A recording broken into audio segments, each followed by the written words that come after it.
सत श्री अकाल PNCN देख रहे हो तुसी ਅੱਜ ਤੁਹਾਡੇ ਲਈ ਅਸੀਂ ਅਹਿਮ ਜਾਣਕਾਰੀ ਲੈ ਕੇ ਹਾਜ਼ਰ ਹੋਏ ਹਾਂ ਕਿ ਜੇਕਰ ਕਿਸੇ ਨੇ RCMP ਆਫੀਸਰ ਬਣਨਾ ਹੈ ਤਾਂ ਉਸ ਦੇ ਵਾਸਤੇ ਕੀ ਸ਼ਰਤਾਂ ਨੇ ਤੇ ਕੀ ਯੋਗਤਾ ਹੈ ਤੇ ਕਿਹੜੇ ਇਸ ਯੋਗਤਾ ਦੇ ਆਧਾਰ ਦੇ ਉੱਤੇ RCMP ਯਾਨੀ ਕਿ royal Canadian mounted police force ਦੇ ਵਿੱਚ ਜਾ ਸਕਦੇ ਨੇ ਜੋ ਕਿ ਫੈਡਰਲ ਸਰਕਾਰ ਦੇ ਅਧੀਨ ਆਉਂਦੀ ਹੈ। ਕੈਨੇਡਾ ਦੇ ਕਈ ਸ਼ਹਿਰਾਂ ਵਿੱਚ ਲੋਕਲ ਪੁਲਿਸ ਹੈ ਤੇ ਕਈ ਸ਼ਹਿਰਾਂ ਵਿੱਚ RCMP ਹੈ ਤੇ ਜੋ ਲੋਕਲ ਪੁਲਿਸ ਹੈ ਉਸ ਦੇ ਬਾਰੇ ਅਸੀਂ ਪਹਿਲਾਂ ਤੁਹਾਡੇ ਨਾਲ ਇੱਕ ਜਾਣਕਾਰੀ ਅਸੀਂ ਸਾਂਝੀ ਕਰ ਚੁੱਕੇ ਹਾਂ। ਇਸ ਵਾਰ ਤੁਹਾਨੂੰ ਦੱਸਾਂਗੇ ਕਿ ਜੇਕਰ ਤੁਸੀਂ RCMP ਦੇ ਵਿੱਚ ਜਾਣਾ ਹੈ ਤਾਂ ਉਸ ਵਾਸਤੇ ਕਿਹੜੀਆਂ ਸ਼ਰਤਾਂ ਨੇ ਜਿਸ ਦੇ ਬਾਰੇ ਜਾਣਕਾਰੀ ਸਾਡੇ ਨਾਲ ਇੱਕ RCMP ਅਧਿਕਾਰੀ ਨੇ ਹੀ ਸਾਂਝੀ ਕੀਤੀ ਹੈ। ਇਸ ਦੇ ਨਾਲ ਹੀ ਤੁਹਾਨੂੰ ਇਹ ਵੀ ਦੱਸ ਦਈਏ ਕਿ ਜੇਕਰ ਤੁਸੀਂ ਕੈਨੇਡਾ ਵਿੱਚ ਇੰਟਰਨੈਸ਼ਨਲ ਸਟੂਡੈਂਟ ਹੋ ਜਾਂ ਫਿਰ ਤੁਹਾਡਾ ਸਟੇਟਸ ਹੈ ਕੈਨੇਡਾ ਵਿੱਚ ਵਰਕ ਪਰਮਿਟ ਦੇ ਉੱਤੇ ਹੋ ਤੇ ਅੱਗੇ ਜਾ ਕੇ ਤੁਸੀਂ RCMP ਦੇ ਵਿੱਚ ਜਾਣਾ ਹੈ ਤਾਂ ਉਸ ਵਾਸਤੇ ਪਹਿਲਾਂ ਤੋਂ ਕਿਵੇਂ ਤੁਸੀਂ ਕਿਹੜੇ ਕੰਮ ਕਰ ਸਕਦੇ ਹੋ ਕਿ ਅੱਗੇ ਜਾ ਕੇ ਤੁਹਾਨੂੰ ਇਸ ਲਈ ਮਦਦ ਮਿਲੇ, ਕਿਉਂਕਿ ਜਿਵੇਂ ਕਿ ਪੁਲਿਸ ਵਿੱਚ ਜਾਣ ਲਈ PR ਜਾਂ ਸਿਟੀਜ਼ਨ ਹੋਣਾ ਜ਼ਰੂਰੀ ਹੈ ਪਰ ਫਿਰ ਵੀ ਕਿਹੜੀਆਂ ਚੀਜ਼ਾਂ ਕੀਤੀਆਂ ਜਾ ਸਕਦੀਆਂ ਨੇ ਜਿਸ ਕਰਕੇ ਅੱਗੇ ਜਾ ਕੇ ਮਦਦ ਮਿਲ ਸਕਦੀ ਹੈ RCMP ਵਿੱਚ ਜਾਣ ਦੇ ਲਈ। ਇਹਨਾਂ ਸਾਰੀਆਂ ਗੱਲਾਂ ਦੇ ਬਾਰੇ ਤੇ ਹੋਰ ਕਈ ਸਵਾਲਾਂ ਦੇ ਜਵਾਬ ਅਸੀਂ RCMP ਅਧਿਕਾਰੀ ਨੂੰ ਪੁੱਛਾਂਗੇ। ਜੋ ਸਭ ਤੋਂ ਪਹਿਲਾਂ ਜੇਕਰ ਕਿਸੇ ਨੇ RCMP ਦੇ ਵਿੱਚ ਜਾਣਾ ਹੈ ਤਾਂ ਸਭ ਤੋਂ ਪਹਿਲਾ ਸਟੈਪ ਕੀ ਹੈ? ਸਭ ਤੋਂ ਪਹਿਲਾ ਸਟੈਪ ਇਹ ਹੈ ਕਿ ਤੁਹਾਡੇ ਕੋਲ PR ਹੋਣਾ ਚਾਹੀਦਾ ਹੈ ਜਾਂ ਤੁਸੀਂ ਕੈਨੇਡੀਅਨ ਸਿਟੀਜ਼ਨ ਹੋਵੋ ਤੇ PR ਦੇ ਵਿੱਚ ਵੀ ਤੁਸੀਂ ਪਿਛਲੇ 3 ਸਾਲ ਕੈਨੇਡਾ ਦੇ ਵਿੱਚ ਰਹਿ ਰਹੇ ਹੋਵੋ। ਤੇ ਫਿਰ ਉਸ ਤੋਂ ਬਾਅਦ ਤੁਹਾਡੀ ਐਜੂਕੇਸ਼ਨ ਆ ਜਾਂਦੀ ਹੈ, ਯਾਨੀ ਕਿ ਤੁਸੀਂ ਗ੍ਰੇਡ 12 ਕੀਤੀ ਹੋਵੇ ਜਾਂ ਉਹਦੀ ਇਕੁਇਵਲੈਂਟ ਕੀਤੀ ਹੋਵੇ ਤੇ ਉਸ ਤੋਂ ਬਾਅਦ ਪੋਸਟ ਸੈਕੰਡਰੀ ਐਜੂਕੇਸ਼ਨ ਬਹੁਤ ਜ਼ਰੂਰੀ ਆ ਤੇ ਉਹਦੇ ਨਾਲ ਨਾਲ ਤੁਹਾਡਾ ਕ੍ਰਿਮੀਨਲ ਰੈਕੋਰਡ ਨਹੀਂ ਹੋਣਾ ਚਾਹੀਦਾ, ਡਰਾਈਵਿੰਗ ਰੈਕੋਰਡ ਤੁਹਾਡਾ ਐਕਸਲੈਂਟ ਹੋਣਾ ਚਾਹੀਦਾ ਆ ਤੇ ਉਸ ਤੋਂ ਬਾਅਦ ਪੂਰੀ ਪ੍ਰੋਸੈਸ ਆ ਉਹ ਹੈਗੀ ਹੈ ਕਿ ਤੁਸੀਂ ਇੱਕ ਇਨਫੋ ਸੈਸ਼ਨ ਅਟੈਂਡ ਕਰਦੇ ਆ। ਕਈ ਵਾਰ ਉਹ ਆਨਲਾਈਨ ਵੀ ਹੁੰਦਾ ਹੈ, ਕਈ ਵਾਰ ਇਨ ਪਰਸਨ ਹੁੰਦਾ ਆ ਤੇ ਉਸ ਤੋਂ ਬਾਅਦ ਤੁਸੀਂ ਜੌਬ ਲਈ ਅਪਲਾਈ ਜਿੱਦਾਂ ਕਰਦੇ ਆ RCMP ਦੇ ਲਈ ਤੇ ਤੁਹਾਨੂੰ ਪਹਿਲਾਂ ਟੈਸਟ ਹੈਗਾ ਰਿਟਨ ਟੈਸਟ ਜਿਹੜਾ ਆ ਉਹ ਲਿਖਣਾ ਪੈਂਦਾ ਆ। ਉਸ ਤੋਂ ਬਾਅਦ ਰਿਟਨ ਟੈਸਟ ਜਦੋਂ ਤੁਸੀਂ ਪਾਸ ਕਰ ਲੈਂਦੇ ਆ ਫਿਰ ਉਸ ਤੋਂ ਬਾਅਦ ਤੁਹਾਡੀ ਹੈਗੀ ਆ ਵਿਜ਼ਨ ਟੈਸਟ ਆ, ਆਈ ਟੈਸਟ ਆ ਤੇ ਫਿਜ਼ੀਕਲ ਫਿਟਨੈਸ ਦਾ ਪੂਰਾ ਚੈੱਕ ਕੀਤਾ ਜਾਂਦਾ ਆ। ਤੇ ਜਿਹੜਾ ਹਾਈ ਸਕੂਲ ਤੋਂ ਬਾਅਦ ਹੈ ਸਟੱਡੀ ਤੁਸੀਂ ਕਿਹਾ ਉਹ ਪਾਰਟਿਕੂਲਰ ਕਿਸੇ ਫੀਲਡ ਵਿੱਚ ਹੋਣੀ ਚਾਹੀਦੀ ਹੈ ਜਾਂ ਕੁਝ ਵੀ ਕੀਤੀ ਗਈ ਹੋਵੇ? ਇੰਨੀ ਕੋਈ ਪਰਟੀਕੂਲਰ ਫੀਲਡ ਨਹੀਂ ਹੈਗਾ, ਤੁਸੀਂ ਇਸਦਾ ਕ੍ਰਿਮੀਨੋਲੋਜੀ ਕਰ ਸਕਦੇ ਆ, ਅਕਾਊਂਟਿੰਗ ਕਰ ਸਕਦੇ ਆ, ਬਿਜ਼ਨਸ ਕਰ ਸਕਦੇ ਆ ਕਿ ਤੁਹਾਡੀ ਐਜੂਕੇਸ਼ਨ ਜਿਹੜੀ ਪੋਸਟ ਸੈਕੰਡਰੀ ਦੀ ਜਿਹੜੇ ਵੀ ਏਰੀਆ 'ਚ ਹੋਵੇ ਉਹਦੇ ਵਿੱਚ ਕੋਈ ਫਰਕ ਨਹੀਂ ਪੈਂਦਾ। ਤੇ ਇਹਦੇ ਵਾਸਤੇ ਜਿਹੜੀ ਇਹਦੇ ਵਾਸਤੇ ਭਰਤੀ ਉਹ ਹਮੇਸ਼ਾ ਹੁੰਦੀ ਰਹਿੰਦੀ ਹੈ ਜਾਂ ਫਿਰ ਕਦੀ ਇਸ ਦੇ ਵਾਸਤੇ ਪੋਸਟ ਜਾਂ ਕੁਝ ਨਿਕਲਦਾ? ਨਹੀਂ ਜੀ, ਅਸੀਂ ਆਲਵੇਜ਼ ਹਾਇਰ ਕਰ ਰਹੇ ਹਾਂ। ਇੱਦਾਂ ਹੈ ਕਿ ਜਿਹੜੇ ਇਨਫੋ ਸੈਸ਼ਨ ਜਿਹੜੇ ਆ ਉਹ ਤੁਹਾਨੂੰ ਵੈਬਸਾਈਟ 'ਤੇ ਜਾ ਕੇ ਚੈੱਕ ਕਰਨੇ ਪੈਂਦੇ ਆ ਵੀ ਕਿਹੜੀ ਸ਼ਹਿਰ ਦੇ ਵਿੱਚ ਕਿਹੜੀ ਤਰੀਕ ਨੂੰ ਇਨਫੋ ਸੈਸ਼ਨ ਹੋਣਾ, ਬਿਕਾਜ਼ ਉਹ ਇਨਫੋ ਸੈਸ਼ਨ ਜ਼ਰੂਰੀ ਆ ਅਟੈਂਡ ਕਰਨਾ। ਤੇ ਜਿਵੇਂ ਬ੍ਰਿਟਿਸ਼ ਕੋਲੰਬੀਆ ਦੇ ਵਿੱਚ RCMP ਦੇ ਵਿੱਚ ਕਿਸੇ ਨੇ ਜਾਣਾ ਤਾਂ ਉਸ ਦੇ ਵਾਸਤੇ ਪਹਿਲਾਂ ਜਿਹੜੀ ਉਹਨਾਂ ਦੀ ਟ੍ਰੇਨਿੰਗ ਹੈ ਉਹ ਇੱਕ ਪਾਰਟਿਕੂਲਰ ਥਾਂ ਤੇ ਹੁੰਦੀ ਹੈ? ਦੇਖੋ ਜੀ, ਜਿਹੜੀ ਸਹੀ RCMP ਦੇ ਵਿੱਚ RCMP ਦੇ ਵਿੱਚ ਜਿਹੜੀ ਟ੍ਰੇਨਿੰਗ ਆ ਜਦੋਂ ਤੁਸੀਂ ਬਾਕੀ ਸਾਰੇ ਸਟੈਪ ਪਾਸ ਕਰ ਲੈਂਦੇ ਆ ਜਿਹਦੇ ਵਿੱਚ ਕਿ ਤੁਹਾਡੀ ਇੰਟਰਵਿਊ ਹੁੰਦੀ ਆ, ਪੋਲੀਗ੍ਰਾਫ ਟੈਸਟ ਹੁੰਦਾ ਆ ਤੇ ਤੁਹਾਡੀ ਫਿਜ਼ੀਕਲ ਫਿਟਨੈਸ ਕਰਦੇ ਆ ਤੇ ਮੈਡੀਕਲ ਸਾਰਾ ਕਰਕੇ ਸਾਡੀ ਹੁੰਦੀ 6 ਮਹੀਨੇ ਦੀ ਟ੍ਰੇਨਿੰਗ ਜਿਹੜੀ ਕਿ ਸਸਕੈਚੁਅਨ ਦੇ ਵਿੱਚ ਰਜਾਈਨਾ ਦੇ ਵਿੱਚ ਹੁੰਦੀ ਆ ਤੇ ਉਹ ਪੂਰੇ 6 ਮਹੀਨੇ ਤੁਹਾਡੀ ਟ੍ਰੇਨਿੰਗ ਉੱਥੇ ਹੀ ਚੱਲਦੀ ਆ। ਓਕੇ, ਪਹਿਲਾਂ ਸਾਰਿਆਂ ਨੂੰ ਇੱਕ ਵਾਰ ਉੱਥੇ ਜਾਣਾ ਪੈਂਦਾ? ਹਾਂਜੀ, ਜਦੋਂ ਤੁਸੀਂ ਜਿਹੜੀ ਪੇਪਰ ਬੇਸ ਜਿਹੜੀ ਕਹਿ ਲਓ ਪ੍ਰੋਸੈਸ ਆ ਜਦੋਂ ਉਹ ਸਾਰੀ ਤੁਸੀਂ ਪਾਸ ਕਰ ਲੈਂਦੇ ਉਸ ਤੋਂ ਬਾਅਦ ਜਿਹੜੀ ਤੁਹਾਡੀ ਐਕਚੁਅਲ ਟ੍ਰੇਨਿੰਗ ਆ ਉਹ ਸਸਕੈਚੁਅਨ ਦੇ ਵਿੱਚ 6 ਮਹੀਨੇ ਹੁੰਦੀ ਆ। ਤੇ ਫਿਰ ਜਦੋਂ ਇਹ ਟ੍ਰੇਨਿੰਗ ਵੀ ਹੁੰਦੀ ਹੈ ਉਸ ਵਕਤ ਉੱਥੇ ਰਹਿਣਾ ਤੇ ਉਹ ਪੇਡ ਹੁੰਦੀ ਹੈ? ਹਾਂਜੀ, ਤੁਹਾਨੂੰ ਜਿਹੜੀ ਬੋਰਡਿੰਗ ਉੱਥੇ ਉਹ ਫ੍ਰੀ ਆ, ਤੁਹਾਨੂੰ ਫੂਡ ਦਿੰਦੇ ਆ, ਯੂਨੀਫਾਰਮ ਸਾਰਾ ਕੁਛ ਆਪ ਪੇ ਕਰਦੇ ਆ। ਐਕਚੁਅਲੀ ਤੁਹਾਨੂੰ ਵੀਕਲੀ ਤੁਹਾਨੂੰ ਅਲਾਉੈਂਸ ਵੀ ਦਿੱਤਾ ਜਾਂਦਾ ਆ ਟ੍ਰੇਨਿੰਗ ਦੇ ਉੱਪਰ।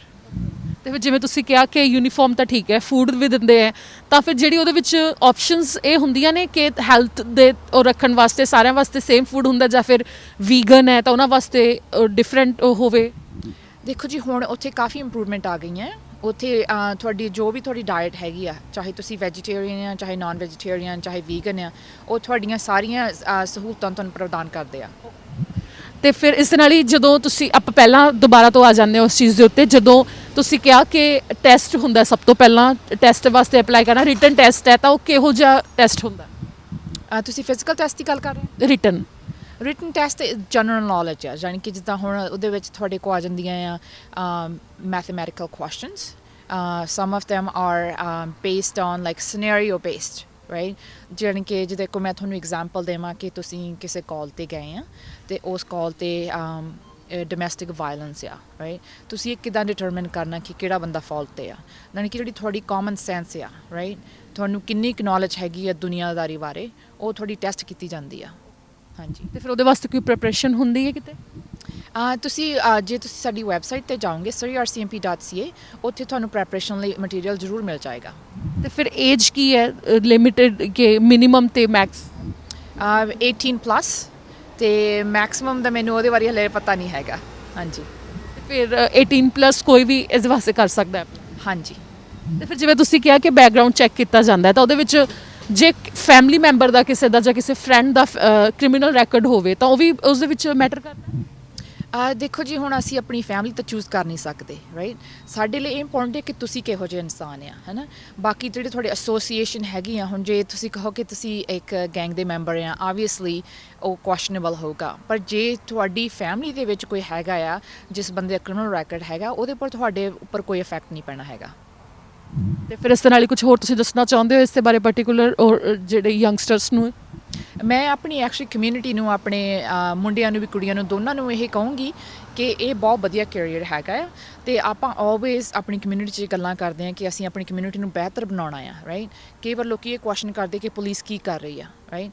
ਸੋ ਜੇ ਤੁਸੀਂ ਇਹ ਜਾਣਨਾ ਚਾਹੁੰਦੇ ਹੋ ਕਿ ਪੁਲਿਸ ਕੀ ਕਰ ਰਹੀ ਹੈ ਅਤੇ ਕੀ ਕਰ ਸਕਦੀ ਹੈ, ਅਤੇ ਤੁਸੀਂ ਆਪ ਯੂਨੀਫਾਰਮ ਪਾ ਕੇ ਦੇਖੋ, ਰਾਈਟ। ਫਿਰ ਪਤਾ ਲੱਗਦਾ ਹੁੰਦਾ ਵੀ ਅਸੀਂ ਕਰ ਕੀ ਰਹੇ ਹਾਂ, ਰਾਈਟ। ਇਹ ਕਿਸੇ ਸਾਰਿਆਂ ਬੰਦਿਆਂ ਲਈ ਨਹੀਂ ਹੁੰਦੀ ਹੈਗੀ ਜੌਬ ਜਿਹੜੀ। ਇਹਦੇ ਲਈ ਤੁਹਾਨੂੰ ਬਹੁਤ ਵੱਡਾ ਜਿਗਰਾ ਚਾਹੀਦਾ ਆ ਇਹ ਪੁਲਿਸ ਦੀ ਜੌਬ ਕਰਨ ਲਈ। ਸੋ ਮੈਂ ਤਾਂ ਇਹੀ ਕਹੂੰਗੀ ਕਿ ਮੈਂ ਇਨਕਰੇਜ ਕਰੂੰਗੀ ਆਪਣੀ ਕਮਿਊਨਿਟੀ ਨੂੰ ਕਿ ਤੁਸੀਂ ਇਹ ਵਰਦੀ ਪਾਓ ਤਾਂ ਕਿ ਆਪਣੀ ਕਮਿਊਨਿਟੀ ਵਿੱਚ ਜੋ ਵੀ ਅਸੀਂ ਚੇਂਜਸ ਦੇਖਣਾ ਚਾਹੁੰਦੇ ਹਾਂ ਉਹ ਆਪ ਅਸੀਂ ਚੇਂਜਸ ਬਣਾ ਸਕੀਏ।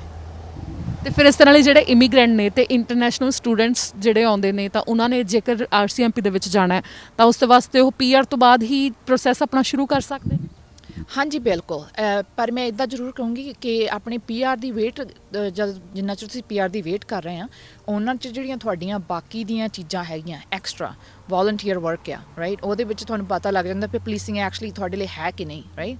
ਤੁਸੀਂ ਆ ਕੇ ਵੋਲੰਟੀਅਰ ਕਰ ਸਕਦੇ ਆ ਕਿਸੇ ਵੀ ਪੁਲਿਸ ਡਿਪਾਰਟਮੈਂਟ ਨਾ, surreyRCMP ਜਾਂ ਸਾਡੇ ਇੱਥੇ ਬਹੁਤ ਪ੍ਰੋਗਰਾਮ ਹੈਗੇ ਆ ਜਿੱਥੇ ਤੁਸੀਂ ਆ ਕੇ ਪਾਰਟਿਸਿਪੇਟ ਕਰ ਸਕਦੇ ਆ, ਜਿੱਥੇ ਤੁਹਾਨੂੰ ਪਤਾ ਲੱਗ ਜਾਂਦਾ ਕਿ RCMP ਔਰ ਐਨੀ ਪੁਲਿਸ ਆਫਸਰ ਕਿਹੋ ਜਿਹੀ ਜੌਬਸ ਦੇ ਵਿੱਚ ਇਨਵੋਲਵ ਹੈਗਾ ਆ। ਤੇ ਉਹ ਤੁਹਾਡਾ ਰੈਜ਼ੂਮੇ ਕਹਿ ਲਓ ਬਣਦਾ ਆ। ਨਾਲੇ ਤੁਸੀਂ ਲੋਕਾਂ ਨੂੰ ਆਪਣੇ ਰੈਫਰੈਂਸ ਜਿਹੜੇ ਤੁਹਾਡੇ ਬਣਦੇ ਆ, ਜਿਨ੍ਹਾਂ ਲੋਕਾਂ ਤੁਸੀਂ ਕੰਮ ਕਰਦੇ ਆ, ਉਹ ਤੁਹਾਨੂੰ ਰੈਫਰੈਂਸ ਦੇ ਸਕਦੇ। ਉਹਨਾਂ ਨੂੰ ਤੁਹਾਡਾ ਪਤਾ ਲੱਗ ਜਾਂਦਾ ਵੀ ਤੁਹਾਡਾ ਕੰਮ ਕਰਨ ਦਾ ਕੀ ਤਰੀਕਾ ਹੈ ਨਾ। ਸੋ ਉਹ ਤੁਹਾਡੇ ਜਿਹੜੀ ਐਪਲੀਕੇਸ਼ਨ ਜੋ ਤੁਹਾਨੂੰ ਪੀਆਰ ਮਿਲ ਗਿਆ, ਜੋ ਤੁਸੀਂ ਐਪਲੀਕੇਸ਼ਨ ਬਣਾਉਣੀ ਉਹ ਤੁਹਾਡੇ ਕੰਮ ਆਊਗੀ। ਤੇ ਫਿਰ ਜਿਹੜਾ ਤੁਸੀਂ ਇਹ ਗੱਲ ਕੀਤੀ ਹੈ ਕਿ ਉਹ ਵਲੰਟੀਅਰ ਕੰਮ ਕਰ ਸਕਦੇ ਨੇ, ਪਰ ਜਦੋਂ ਆਰਸੀਐਮਪੀ ਦੀ ਵੈਬਸਾਈਟ ਦੇ ਉੱਤੇ ਦੇਖਿਆ ਜਾਵੇ surreyRCMP ਦੇ ਵੱਲੋਂ ਵੀ ਐਨੂਅਲੀ ਜਦੋਂ ਵਲੰਟੀਅਰ ਰੱਖੇ ਜਾਂਦੇ ਨੇ ਤਾਂ ਉਹਦੀ ਐਲੀਜੀਬਿਲਿਟੀ ਹੈ ਕਿ ਉਹ ਸਿਟੀਜ਼ਨ ਜਾਂ ਪੀਆਰ ਹੋਣੇ ਚਾਹੀਦੇ ਨੇ? ਹਾਂਜੀ, ਕਾਫੀ ਪ੍ਰੋਗਰਾਮ ਹੈਗੇ ਆ ਜਿਨ੍ਹਾਂ ਦੇ ਵਿੱਚ ਇਹ ਰਿਕੁਆਇਰਮੈਂਟ ਹੈਗੀ ਆ। ਪਰ ਮੈਂ ਇਹ ਦੇਖ ਸਕਦੀ ਹਾਂ ਕਿ ਜਿਨ੍ਹਾਂ ਦੇ ਵਿੱਚ ਜਿੱਦਾਂ ਹੁਣ ਆਪਣਾ ਬਲਾਕ ਵਾਚ ਪ੍ਰੋਗਰਾਮ ਹੈ, ਰਾਈਟ। ਉਹਦੇ ਵਿੱਚ ਵੀ ਸਾਰਾ ਵੋਲੰਟੀਅਰ ਲਾਈਕ ਬੇਸਡ ਹੈਗਾ। ਉਹਦੇ ਵਿੱਚ ਤੁਸੀਂ ਪਾਰਟਿਸਿਪੇਟ ਕਰ ਸਕਦੇ ਹੋ। ਉਹਦੇ ਲਈ ਤੁਹਾਨੂੰ ਪੀਆਰ ਜਾਂ ਸਿਟੀਜ਼ਨਸ਼ਿਪ ਦੀ ਲੋੜ ਨਹੀਂ ਹੈਗੀ, ਰਾਈਟ। ਸੇਮ ਹੈਗਾ ਆ ਜਿਹਦਾ ਕੋਈ ਆਪਣੇ ਸਕੂਲਸ ਦੇ ਵਿੱਚ ਹੈਗਾ ਆ ਜਾਂ ਟ੍ਰੈਫਿਕ ਦੇ ਨਾਲ ਹੈਗਾ ਆ। ਸਾਡੇ ਟ੍ਰੈਫਿਕ ਦੀ ਯੂਨੀਅਨ ਕਾਫੀ ਵੋਲੰਟੀਅਰਸ ਬਾਹਰ ਆਉਂਦੇ ਆ ਅਤੇ ਉਹਨਾਂ ਦੇ ਵਿੱਚ ਵੀ ਤੁਹਾਨੂੰ ਪੀਆਰ ਜਾਂ ਸਿਟੀਜ਼ਨਸ਼ਿਪ ਦੀ ਲੋੜ ਨਹੀਂ ਹੈਗੀ। ਹਾਂਜੀ। ਤੇ ਵਲੰਟੀਅਰ ਜਿਹੜਾ ਕੀਤਾ ਹੋਇਆ ਉਹ ਕਾਊਂਟ ਹੁੰਦਾ ਅੱਗੇ ਅਗਰ ਜੌਬ ਲਈ ਜਾਣਾ? ਬਿਲਕੁਲ ਜੀ, ਹਾਂਜੀ। ਤੇ ਫਿਰ ਉਹ ਜ਼ਰੂਰੀ ਵੀ ਹੈ ਉਹਦੇ ਵਾਸਤੇ? ਇਹ ਜ਼ਰੂਰੀ ਨਹੀਂ ਹੈਗਾ ਬਿਕਾਜ਼ ਕਈ ਲੋਕਾਂ ਦੀ ਲਾਈਫ ਬਿਜ਼ੀ ਹੁੰਦੀ ਆ, ਜਿੱਦਾਂ ਉਹ ਜਿਹੜੇ ਸਕੂਲ ਜਾ ਰਹੇ ਆ ਅਤੇ ਨਾਲ ਜੌਬ ਵੀ ਕਰ ਰਹੇ ਆ। ਹੋ ਸਕਦਾ ਕਿ ਉਹਨਾਂ ਕੋਲ ਟਾਈਮ ਨਾ ਹੋਵੇ, ਪਰ ਜਿੱਦਾਂ ਕਹਿ ਦਿੰਦੇ ਆ ਡਿਜ਼ਾਇਰੇਬਲ। ਜੇ ਤੁਹਾਡੇ ਕੋਲ ਵੋਲੰਟੀਅਰ ਵਰਕ ਹੋਊਗਾ ਉਹ ਸ਼ੋਅ ਕਰਦਾ ਹੈ ਕਿ ਤੁਸੀਂ ਕੰਪੈਸ਼ਨੇਟ ਆ, ਆਪਣੀ ਕਮਿਊਨਿਟੀ ਦੇ ਵਿੱਚ ਡਿਫਰੈਂਸ ਬਣਾਉਣਾ ਚਾਹੁੰਦੇ ਆ, ਤਾਂ ਕਰਕੇ ਤੁਸੀਂ ਜਿਹੜਾ ਆਪਣਾ ਟਾਈਮ ਆ ਫ੍ਰੀ ਦੇ ਵਿੱਚ ਕਿਸੇ ਚੰਗੇ ਪਾਸੇ ਲਾ ਰਹੇ ਆ। ਹਾਂਜੀ। ਤੇ ਫਿਰ ਜਿਹੜੀ ਐਲੀਜੀਬਿਲਿਟੀ ਹੈ ਉਹਦੇ ਵਿੱਚ ਪਰਟੀਕੂਲਰ ਪੁਆਇੰਟ ਨੇ ਜਿਹੜੇ ਉਹ ਇੱਕ ਵਾਰ ਅੰਤ ਵਿੱਚ ਜ਼ਰੂਰ ਦੱਸ ਦਿਓ। ਹਾਂਜੀ। ਸੋ 18 ਪਲੱਸ ਹੋਣੇ ਚਾਹੀਦੇ ਆ, ਤੁਹਾਡੇ ਕੋਲ ਗ੍ਰੇਡ 12 ਅਤੇ ਪੋਸਟ ਸੈਕੰਡਰੀ ਐਜੂਕੇਸ਼ਨ, ਅਤੇ ਉਸ ਤੋਂ ਬਾਅਦ ਕ੍ਰਿਮੀਨਲ ਰੈਕਡ ਬਿਲਕੁਲ ਨਹੀਂ ਹੋਣਾ ਚਾਹੀਦਾ। ਡਰਾਈਵਿੰਗ ਰੈਕਡ ਤੁਹਾਡਾ ਬਿਲਕੁਲ ਕਲੀਨ ਹੋਣਾ ਚਾਹੀਦਾ ਆ। ਤੁਹਾਡੀ ਫਿਜ਼ੀਕਲ ਫਿਟਨੈਸ ਗੁੱਡ ਹੋਣੀ ਚਾਹੀਦੀ ਆ। ਤੇ ਇਹਦੇ ਵਿੱਚ ਇੱਕ ਹੋਰ ਸਵਾਲ ਮੈਂ ਪੁੱਛਣਾ ਸੀ ਕਿ ਜਿਵੇਂ ਅੱਗੇ ਰੈਂਕ ਹੁੰਦੇ ਨੇ ਤੇ ਹਾਇਰ ਰੈਂਕ ਹੁੰਦੇ ਨੇ ਜਿਹੜੇ, ਉਹਦੇ ਵਾਸਤੇ ਕੋਈ ਟੈਸਟ ਹੁੰਦੇ ਨੇ ਜਾਂ ਫਿਰ ਇਹ ਟਾਈਮ ਦੇ ਨਾਲ ਅੱਗੇ ਪ੍ਰਮੋਸ਼ਨ ਹੋ ਕੇ ਹੀ ਇਹਦੇ ਵਿੱਚ ਹੁੰਦਾ?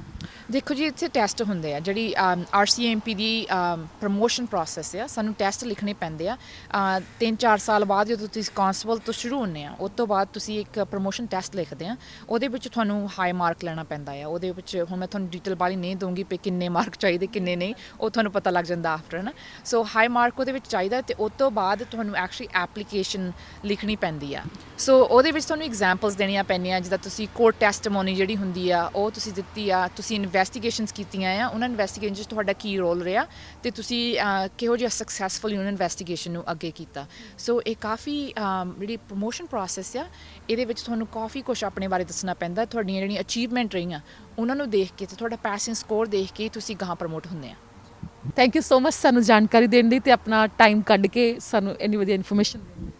ਦੇਖੋ ਜੀ, ਮੇਰਾ ਰੋਲ ਇਹੀ ਹੈ ਕਿ ਜੇ ਮੈਨੂੰ ਸੁਣ ਕੇ ਕੋਈ ਇੱਕ ਵੀ ਮੈਂਬਰ ਕਮਿਊਨਿਟੀ ਦਾ, ਚਾਹੇ ਉਹ ਮੁੰਡਾ ਚਾਹੇ ਕੁੜੀ ਆ, ਜੇ ਉਹਨਾਂ ਦੀ ਲਾਈਫ ਚੇਂਜ ਹੁੰਦੀ ਹੈ, ਜੇ ਉਹਨਾਂ ਨੂੰ ਇਹ ਲੱਗਦਾ ਕਿ ਅਸੀਂ ਵੀ ਪੁਲਿਸਿੰਗ ਵਿੱਚ ਜਾ ਕੇ ਆਪਣੀ ਕਮਿਊਨਿਟੀ ਵਿੱਚ ਕੋਈ ਡਿਫਰੈਂਸ ਪਾ ਸਕਦੇ ਹਾਂ, ਤੇ ਮੇਰਾ ਕੰਮ ਕਹਿ ਲਓ ਕਾਮਯਾਬ ਆ। Thank you so much. Thank you. ਇਸ ਦੇ ਨਾਲ ਹੀ ਅੱਜ ਦੀ ਇਸ ਜਾਣਕਾਰੀ ਤੋਂ ਉਮੀਦ ਹੈ ਤੁਹਾਨੂੰ ਕਾਫੀ ਕੁਝ ਸਿੱਖਣ ਨੂੰ ਮਿਲਿਆ ਹੋਵੇਗਾ। ਅਗਲੇ ਹਫਤੇ ਫਿਰ ਤੋਂ ਹਾਜ਼ਰ ਹੋਵਾਂਗੇ ਇੱਕ ਨਵੇਂ ਪ੍ਰੋਫੈਸ਼ਨ ਦੇ ਬਾਰੇ ਸਾਰੀ ਜਾਣਕਾਰੀ ਲੈ ਕੇ।